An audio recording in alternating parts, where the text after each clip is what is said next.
नमस्कार दोस्तों, क्या चाइना भी एलियंस के साथ डील कर रहा है? क्या वो नई किस्म के स्पेस स्टेशन को बना रहे हैं? क्या उनके वहां भी यूएफओ उतरते हैं? इसी तरह के सवालों के जवाब मिल सकते हैं उनके एरिया 51 में, जो उन्होंने एक बेहद ही सुनसान और बंजर इलाके में बनाया है। एरिया 51 नाम इतना फेमस क्यों है? अमेरिका के नेवाडा में स्थित ये एक खास तरह का एरिया है जहां पर किसी को भी जाने की अनुमति नहीं है। सिर्फ बेहद खास वैज्ञानिक और साइंटिस्ट ही वहां जा सकते हैं। ना ही वहां पुलिस को जाने देते हैं और ना ही दूसरे डिपार्टमेंट्स को वहां से कोई डिटेल्स मिलती है। ये ठिकाने इतने सीक्रेट होते हैं कि यहां पर एक से एक अनोखे किस्म के एयरक्राफ्ट को टेस्ट किया जाता है और उनको आम जनता से और खास तौर पर दुश्मन के जासूसों से बचाने के लिए इस एरिया को इतना सिक्योर करके रखना पड़ता है। अमेरिका ने एरिया 51 में ही अपने सबसे खास स्पाई प्लेन U-2 को बनाया।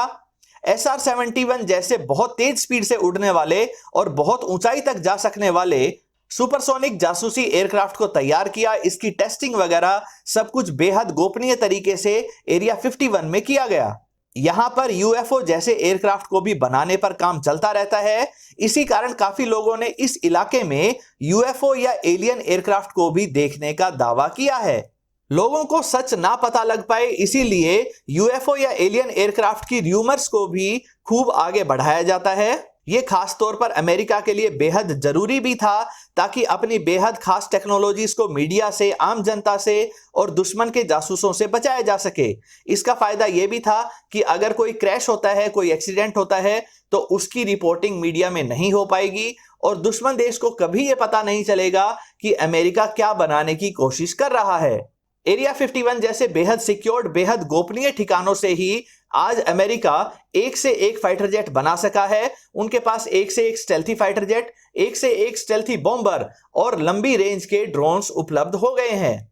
अब बात करते हैं कि क्या अमेरिका का कॉम्पिटिटर यानी कि चाइना, वो भी इसी तरह के एरिया 51 पर काम कर रहा है? तो ये सच है। सैटेलाइट इमेजरी से इसी तरह के बेहद सीक्रेट एयर बेसिस का पता लगाया गया है। चाइना सबसे बड़ी सुपर पावर का स्टेटस अमेरिका से छीनना चाहता है और इसी कारण चाइना को भी कई विदेशी हथियारों की रिवर्स इंजीनियरिंग करनी होती है। कई बेहतरीन फ्यूचरिस्टिक डिजाइन वाले नए हथियार बनाने होते हैं और इनकी टेस्टिंग इसी सुनसान बंजर इलाके में की जाती है। सैटेलाइट के माध्यम से इसी तरह का एक सीक्रेट एयरबेस ट्रैक हुआ है। आबादी से सैकड़ों किलोमीटर दूर रेगिस्तान के बीच में एक बेहद बड़ा और 5 किलोमीटर लंबा रनवे तैयार किया गया है। ज्यादातर फाइटर जेट्स को इतना लंबा रनवे नहीं चाहिए, फिर भी इतने चौड़े और इतने लंबे रनवे को बनाया गया है ताकि यहां पर futuristic stealthy bombers, space aircraft, high altitude aircraft और खास किस्म के ड्रोन्स को टेस्ट किया जा सके। हो सकता है चाइना भी अमेरिका की तरह स्पेस शटल को बनाकर उसकी टेस्टिंग कर रहा हो। वैसे तो चाइना पूरी दुनिया में जासूसी करके अलग अलग देशों की टेक्नोलॉजी को हासिल करने की कोशिश करता है, लेकिन खुद अपनी टेक्नोलॉजी को पूरी तरह से सीक्रेट रखता है। दुनिया को उतना ही पता लगता है जितना वहां का सरकारी मीडिया जैसे ग्लोबल टाइम्स दुनिया को बताता है। इसी सीक्रेसी को नए लेवल पर ले जाने के लिए चाइना DF-41 मिसाइल के लिए रेगिस्तानी इलाकों में 100 से ज्यादा साइलोस बना रहा है। साइलोस यानी कि अंडरग्राउंड स्टोरेज फैसिलिटी, जहां पर इन मिसाइल्स को स्टोर करके रखा जाएगा। DF-41 मिसाइल की रेंज 15,000 किलोमीटर तक है और यह एक साथ 10 न्यूक्लियर पेलोड को ले जा सकती है। DF-41 मिसाइल के आ जाने से चाइना अपनी जमीन से सीधा अमेरिका की जमीन पर अटैक कर सकता है। चाइना अपने हथियारों को जिस तरह से सीक्रेट रखने की आदत बना चुका है और इनको जिस तरह से बढ़ा चढ़ाकर सरकारी मीडिया में बताता है, उससे सिर्फ अंदाजा ही लगाया जा सकता है कि वाकई चाइनीज J-20 स्टेल्थी है भी या नहीं।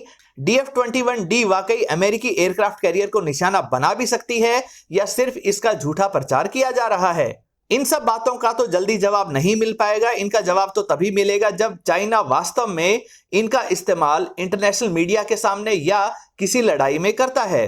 चाइनीज दावों और सच्चाई में वैसे काफी फर्क होता है।